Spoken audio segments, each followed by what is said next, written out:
अस्सलाम वालेकुम व्यूअर्स। आज हम करेंगे थ्योरम 5 चैप्टर नंबर 1 का, जो कि आखिरी थ्योरम है और वेरी इंपॉर्टेंट थ्योरम। थ्योरम की स्टेटमेंट है, if theta is measured in radian then show that limit theta approaches to 1 sine theta over theta equal to 1। ये सिंपल भी आ सकता है, शो करें कि साइन थीटा ओवर थीटा 1 के इक्वल है जबकि लिमिट अप्रोच कर रही है 0 को।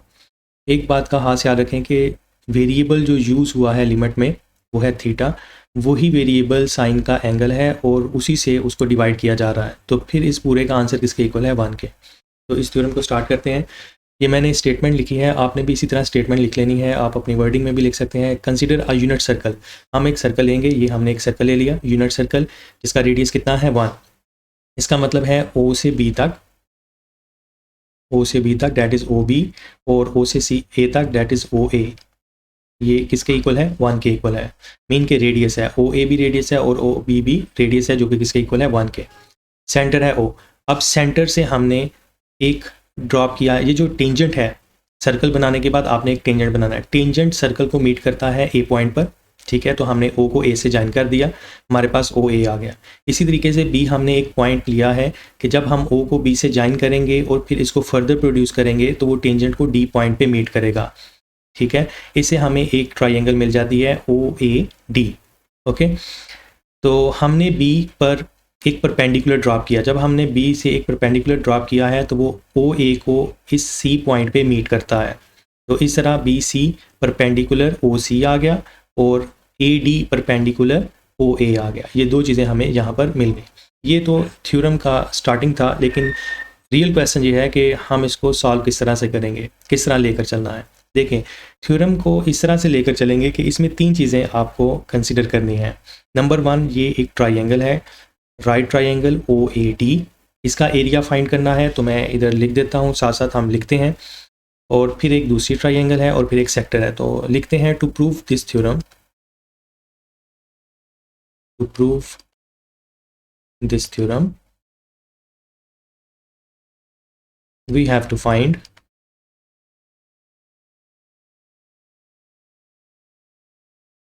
3 things. Number 1, area of triangle OAD। हमें इसका एरिया चाहिए OAD ट्राइंगल का। उसके बाद एरिया ऑफ ट्राइंगल OAB, ठीक है। इसको भी देखिए, ये कहाँ पर है? वो ये ट्राइंगल OA, और इधर से जब इसको ज्वाइन करेंगे तो ये ट्राइंगल बन जाएगी OAB।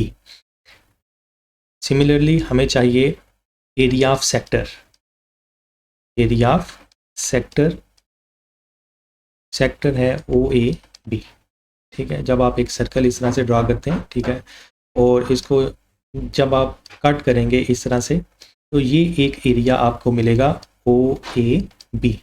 इसे हम नाम देते हैं सेक्टर का, ठीक है। ये वाला जो पोर्शन है इसको हम नाम देते हैं विद 1 साइड कर्व। 2 साइड तो लीनियर होगी और एक साइड के आगे कर्व आ गई, तो ये आपके पास क्या आ गया? सेक्टर आ गया।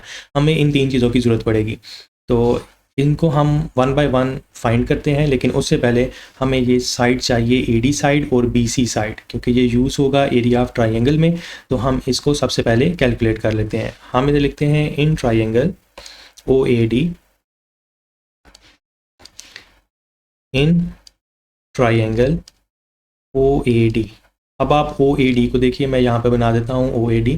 हमारे पास कुछ इस तरह से है, ये सेंटर O आ गया, ये D है और ये A है। इसका हमें पता है कि इसकी वैल्यू का हमें पता है कि नहीं पता? इसकी वैल्यू का नहीं पता। OD की वैल्यू का हमें नहीं पता, हमें सिर्फ OA की वैल्यू का पता है, जो कि 1 है, जो कि OA और OB इक्वल है, OD इक्वल नहीं है। और हमें फाइंड ये करना है AD, तो हमें इसकी ज़रूरत नहीं होगी।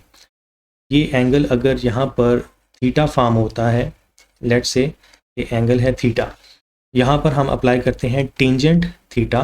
टेंजेंट थीटा एक राइट ट्राइंगल में होता है परपेंडिकुलर ओवर बेस के इक्वल। परपेंडिकुलर है AD, जो कि हमें चाहिए, और बेस हम लेंगे OA, और जिसकी वैल्यू किसके इक्वल है? 1 के इक्वल है।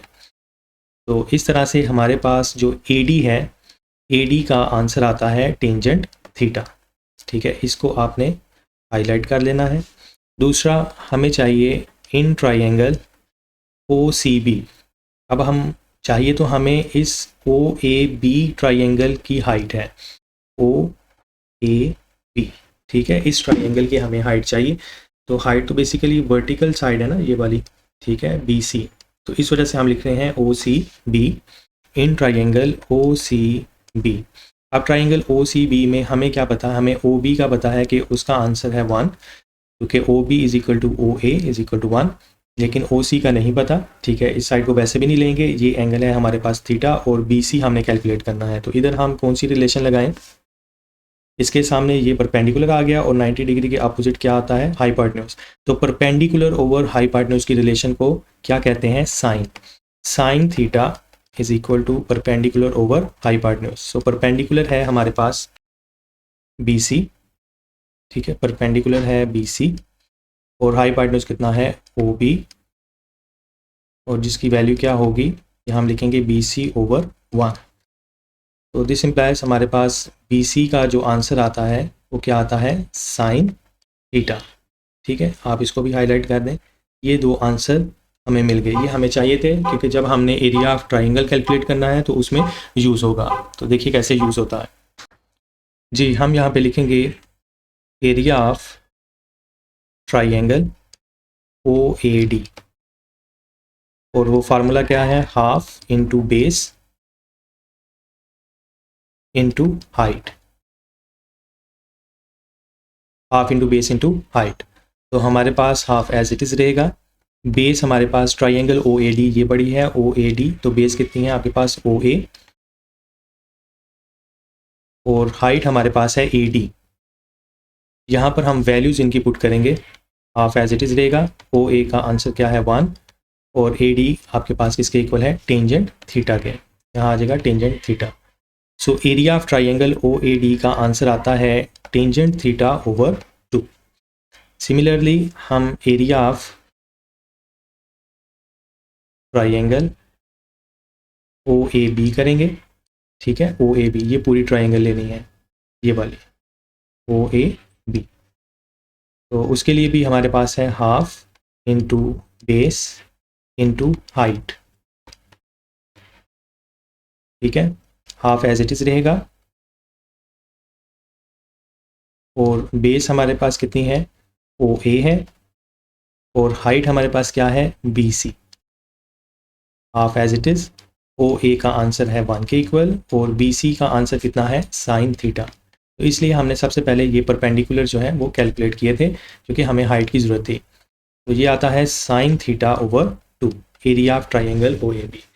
और लास्ट हमारे पास आता है area of sector, area of sector, area of sector O A B, ये जो एरिया ऑफ सेक्टर है ओ ए बी, और ये आपने फर्स्ट ईयर में पढ़ा है, इसका फार्मूला है half r square theta.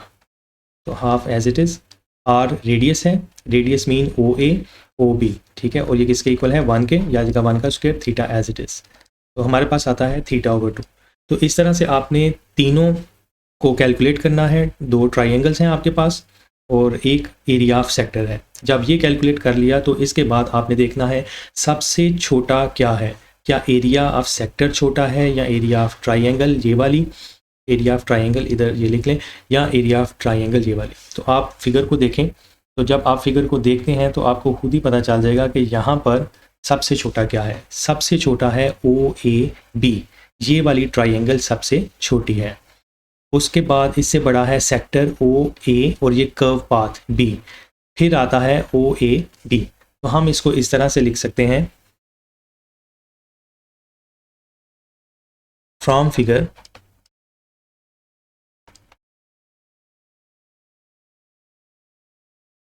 Area of triangle O A B less than, वो छोटी है एरिया ऑफ सेक्टर से, और एरिया ऑफ सेक्टर को क्या नाम है उसका, उसका नाम है ओ ए बी जो कि कर्व पाथ है, और ये छोटा है किसे, area of triangle O A D, ठीक है। दोबारा देख लीजिए, अगर ये आपके पास सर्कल है, ठीक है, इस तरह से, और ये हम ओ ले लेते हैं, ये ए है और ये बी है, अगर आप ए बी को ज्वाइन करें तो ये ट्राइंगल बन गई ओ ए बी। जो कि छोटी है किससे, सेक्टर से OA, और ये कर्व पाथ B वाला, ठीक है। और इसी को आगे हमने एक्सटेंड करके ये एक राइट ट्रायंगल बनाई थी जिसका नाम था OAD, तो ये सबसे बड़ी आ गई, ठीक है। इस तरह से आप उसे बताएंगे। अब यहाँ पर इनकी वैल्यूज़ जो है वो पुट करेंगे, तो वैल्यूज़ पुट कीजिए। वैल्यूज़ पुट करने से आपको यहाँ पर क्या मिलता है, देखें, एरिया ऑफ ट्रायंगल OAB। आपने एरिया ऑफ ट्रायंगल OAB क्या कैलकुलेट किया था, वो है sin θ/2। हम यहाँ लिखेंगे sin θ/2, ठीक है। लेस देन का साइन वैसे का वैसा ही रहेगा। एरिया ऑफ सेक्टर OAB वो है θ/2, इसकी जगह लिख देंगे। लेस देन फिर area of triangle OAD, area of triangle OAD किसके इक्वल है, टेंजेंट θ/2 के। अब हम इसको सिंप्लीफाई करेंगे और जो हमारा थ्योरम है, जो स्टेटमेंट दी गई है, उसको बनाने की कोशिश करते हैं। आप देख रहे हैं इस इनइक्वालिटी में ये 2 जो है वो कॉमन है, तो आप 2 से मल्टीप्लाई कर दें। जब आप 2 से मल्टीप्लाई करेंगे, मल्टीप्लाई बाय 2, तो हमारे पास आएगा साइन थीटा। अब 2 चूँकि पॉजिटिव है तो इनइक्वालिटी का साइन वैसे का वैसे ही रहेगा। इस तरह से यहाँ पे आ जाएगा टेंजेंट थीटा।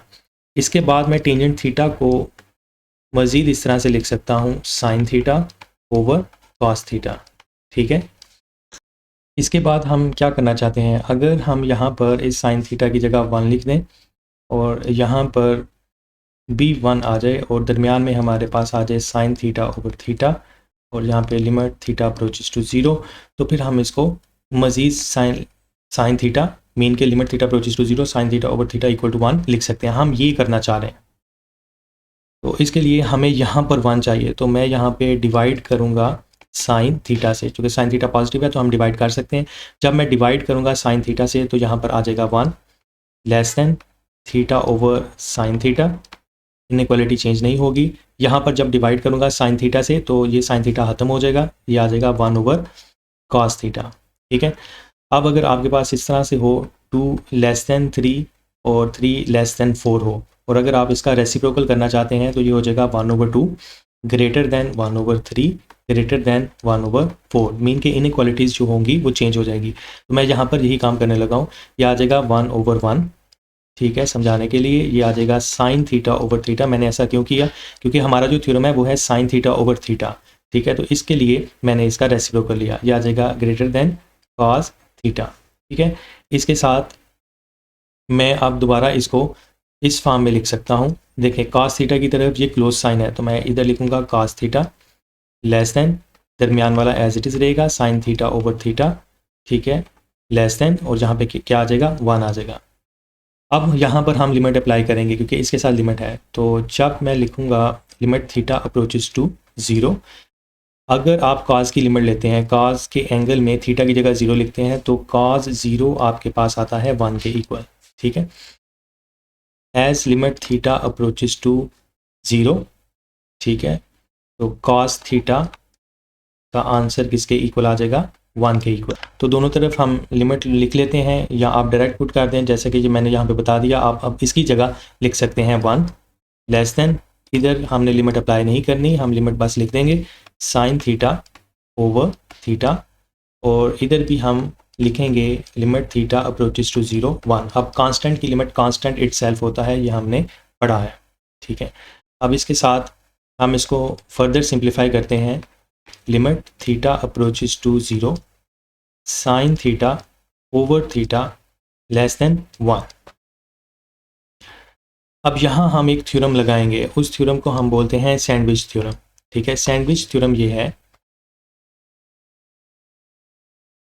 सैंडविच थ्योरम हम यहाँ पर यूज़ करेंगे।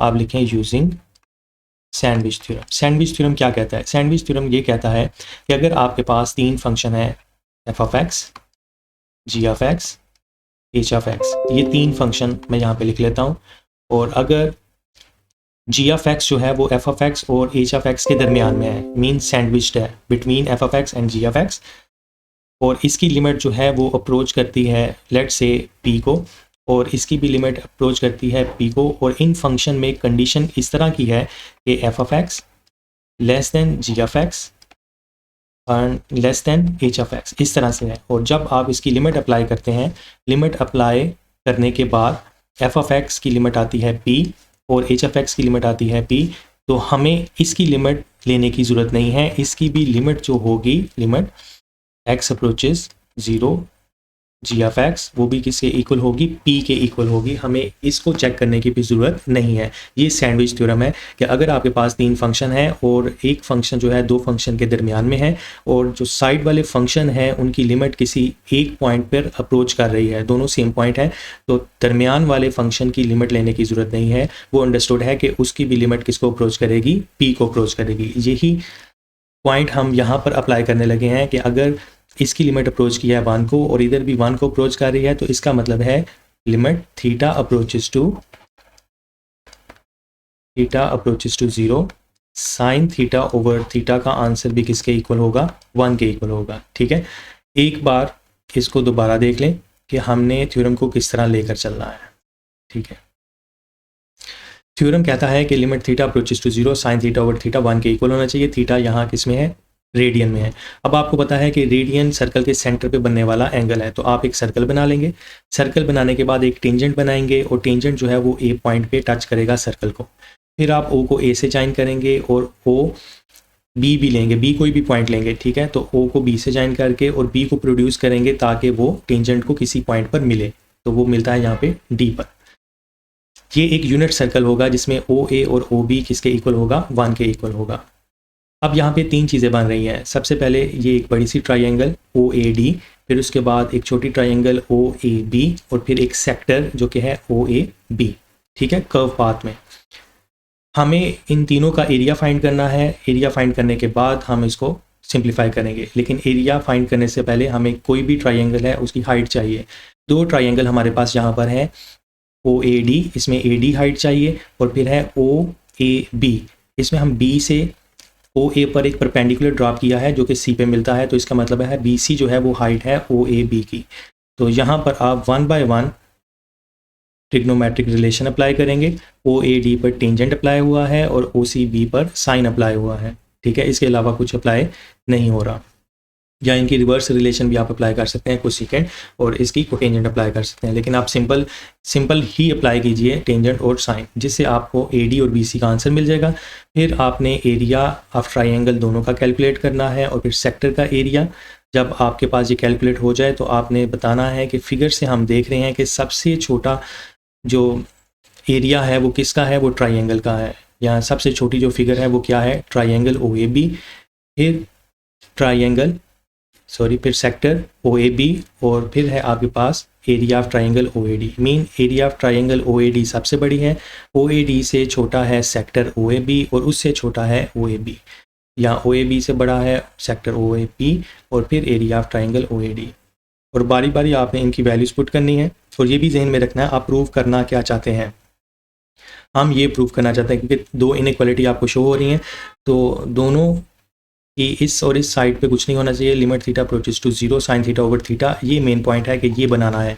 तो इसलिए यहाँ पर भी 1 लेकर आएंगे, इधर भी 1 लेकर आएंगे, और दरमियान में साइन थीटा ओवर थीटा।